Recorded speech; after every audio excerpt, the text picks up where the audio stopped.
సర్వ ప్రపంచ సృష్టికర్త మన కన్న తండ్రి అయిన జీవము గల సత్య జీవము గల దేవునికి, దేవుని ప్రియ బిడ్డలైన మనం అందరి ద్వారా కనదా మహిమ ప్రభావాలు అనుక్షణము కలుగును గాక. సర్వోన్నతుడైన జీవము గల దేవుని మహిమార్థముగా ఈ దినము సమస్త కార్యము మన పట్ల జరుగును గాక. నిన్నటి కంటే ఈ దినము ఆశీర్వాదకరముగా, ఆనందకరముగా, ఐశ్వర్యముగా మారును గాక. ఈ శుభవచనము దేవుణ్ణి ప్రేమించినటువంటి మీ ద్వారా అనేక మందికి కూడా ఇది తెలియపరచడము జరుగునుగాక. అటువంటి శ్రేష్ఠ మనసు మీకు కలుగునుగాక ఉదయకాలమే.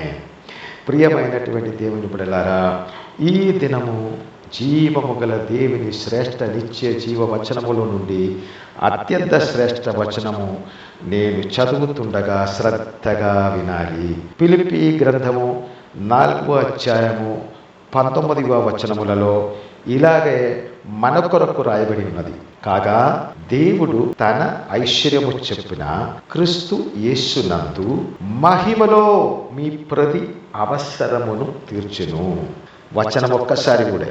కాగా దేవుడు తన ఐశ్వర్యము చెప్పిన క్రీస్తు యేసునందు మహిమలో నీ అవసరతలు, మీ అవసరమును పరిపూర్ణముగా తీర్చును. ప్రియమైనటువంటి దేవుని బిడ్డ, దేవాది దేవుడు మీకు ఇచ్చుచున్న దీవెనలలో ఒక్కటి కూడా లేకుండా చేయడానికి ఈ భూమి మీద ఉన్న ఏ శక్తి వలన కూడా సాధ్యం. దేవాది దేవుడు నీకివ్వాలని అనుకున్న దీవెనలని ఆటంకపరచుట భూమి మీద ఉన్న ఏ ప్రపంచ సృష్టికి కూడా అది అసాధ్యము.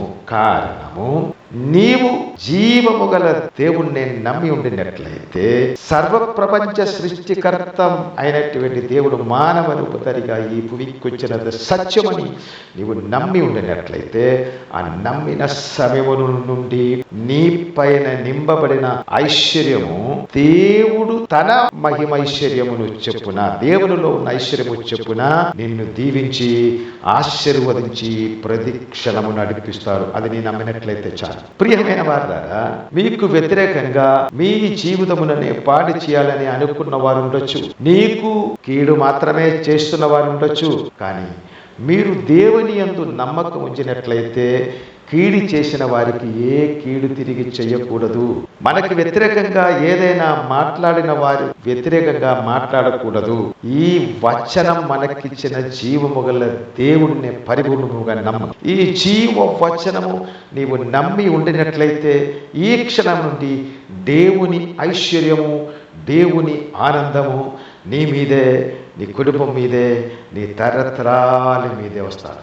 దానికే ప్రారంభముగా చెప్పాడు, దేవాది దేవుడు నీకు ఇవ్వాలని ప్రతి దినము నీకు, నీ కుటుంబమునకు, తరతరాలకి, నీ సంఘమునికి, నీ పరిచర్యకి ఇవ్వాలని అనుకున్న ప్రతి ఆశ్చర్య ఐశ్వర్యము అది నీ దగ్గరకే వస్తుంది, మన దగ్గరకే వస్తుంది, మన పిల్లల దగ్గరకే వస్తుంది, మన పరిచర్య దగ్గరకే వస్తుంది.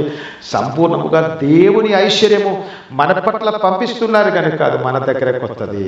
దాన్ని ఆటంకపరచడం ఎవరి వలన జరిగిన పని కాదు. హల్లెలూయా. కనుక ఆనందములలో ముందుకు వెళ్దాం, ఐశ్వర్యములో ముందుకు వెళ్దాం, మంచి విశ్వాసముతో దేవుని యందు నమ్మకం ఉంచి ముందుకు వెళ్దాం. ఈ దీవెనలన్నీ దేవాది దేవుని మహిమైశ్వర్యము చెప్పున క్రీస్తు యేసునందు మహామహిమలో, అపార మహిమలో మనమందరి మీద, మన తరతరాల మీద, మన దేశము మీద, మనకిచ్చిన పరిచర్య మీద, మనకిచ్చిన కుటుంబం మీదే, మన బంధువులు, మిత్రులు, స్నేహితులు అందరి మీదే ఈ క్షణము నుండి నింపబడును గాక. పరిశుద్ధుడా, మహిమగల మహోన్నతుడా, అపారమైన ప్రేమతో ఈ ఉదయకాలమే మమ్మల్ని ఇందలా దీవించడానికి స్తోత్రం. మేము నమ్ముతున్న క్రీస్తు యేసునందు మహిమలో, ఆ ఉన్నత మహిమలో మా ప్రతి అవసరం, మా ఆత్మీయ అవసరం, మానసిక అవసరం, శారీరక అవసరం, ఆర్థిక అవసరము, మా పిల్లల అవసరము, మా కుటుంబ అవసరము, పరిశుద్ధా మా హృదయముకు ఆనందం కలిగించే అవసరతలన్నీ మీ మా మహిమలు, అపార మహిమలో తీర్చిదిద్ది నడిపించి మీరే ఘనత మహిమ ప్రభావాలు పొందుకోమని క్రీస్తు యేసు నామమును బట్టి ఈ శుభదిన ఉదయమే ఆశీర్వదించి దీవించి దీవించి దీవించి క్రీస్తు యేసునందు ప్రార్థించి వేడుకుంటున్నాను మా కన్న తండ్రి. ఆమె ఒక సెకండ్ కూడా ఆలస్యం చేయకుండా ఈ శ్రేష్ఠ జీవ వచనాశీర్వాదం మీ ప్రియమైన వారికి అందరికీ పంపించాలని మనవి చేసుకున్నాం. అందరికీ పంపించి అందరితో చెప్పండి, ఈ శ్రేష్ఠ జీవ వచనం ప్రతి దినము మీ దగ్గరకు వస్తుంది కనుక ఈ శ్రేష్టమైనటువంటి పరిచర్య ఈ యూట్యూబ్ ఛానల్ సబ్స్క్రైబ్ చేసి లైక్ చేసి షేర్ చేసి మంచి కామెంట్ కూడా చేయడానికి చెప్పండి. God bless you. అలాగే చేసినట్లయితే మీరు కూడా వందలాది వేలాది మందిని క్రీస్తు యేసునందు దీవించిన వారిగా ఉంటారు. God bless you. I bless you Jesus name.